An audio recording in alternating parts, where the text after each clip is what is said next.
Halo teman-teman. Nah, kita kembali lagi nih di Basic Programming untuk Python.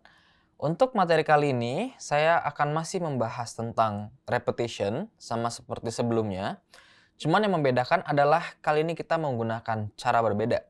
Sebelumnya kita ngomong while. Nah, kali ini kita akan melakukan repetition tapi dengan for. Ya, jadi dia merupakan statement yang berbeda tapi menghasilkan proses yang kurang lebih sama.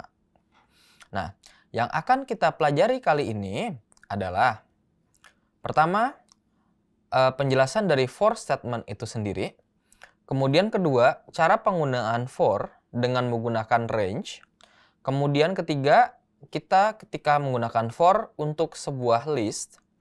Dan yang keempat, jika kita menggunakan enumerate. Nah, secara definisi, for statement adalah sebuah pengulangan yang digunakan untuk melakukan iterasi di dalam sebuah sequence. Nah, sequence ini bisa berupa list, tuple, dictionary, sebuah set, sebuah string, atau range dari sebuah angka. Nah, yang paling sering ditemukan adalah ketika kita menggunakan range. Ya, jadi ketika kita menggunakan range untuk for, maka pengulangan kita akan diulangi dengan jumlah yang sudah dispesifikasikan. Semisal di contoh ini, kita akan mengulangi sebanyak 6 kali, maka pengulangan untuk for-nya dimulai dari 0. Jadi for x in range 6, dalam artian kita mengulangi x selama 6 kali. Nah, x itu awalnya akan bernilai 0. Kemudian kita tampilkan si x. Nah, kemudian si x ini akan bertambah nilainya menjadi 1. Ya, jadi berbeda dengan while. Di sini kita tidak ada yang namanya penambahan nilai gitu ya, tidak ada di sini. Jadi si for ini akan otomatis kalau kita pakai range otomatis menambahkan nilainya. Gitu. Jadi dia akan mengulangi nih dari 0 sampai 5. Dalam artian dia mengulangi proses print ini sebanyak 5 kali. Gitu ya. Nah, kemudian gimana kalau kita menggunakan list? Jadi ini merupakan salah satu kasus yang juga sering sekali digunakan untuk penggunaan for.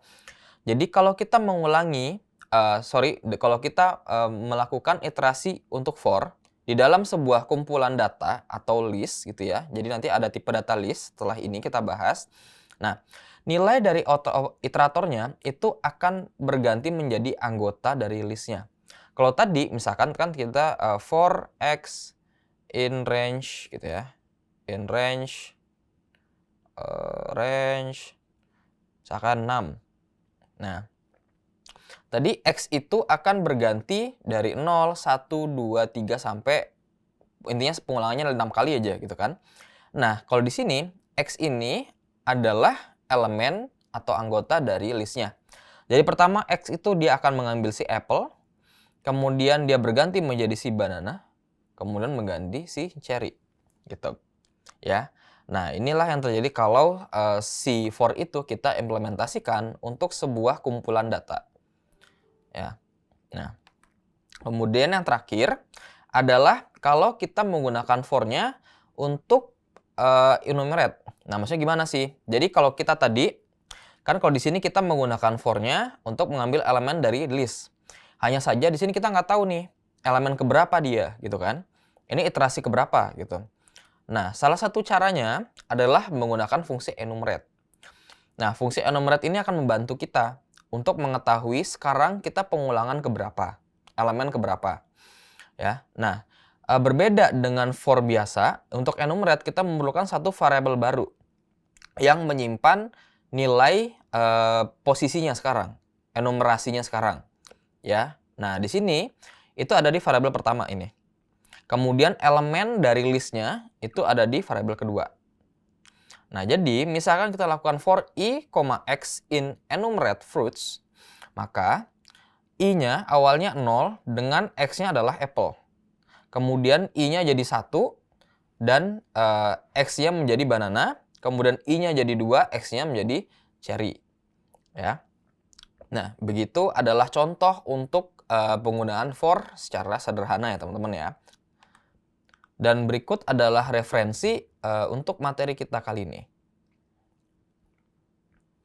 Nah, teman-teman, demikian adalah sebuah contoh dan materi terkait for untuk repetisi.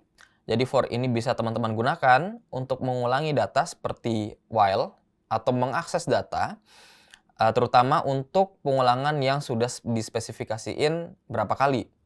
Nah, semoga dari sini teman-teman bisa memahami dengan jelas penggunaan for dan juga bisa mengimplementasikan. Sampai jumpa di pertemuan berikutnya.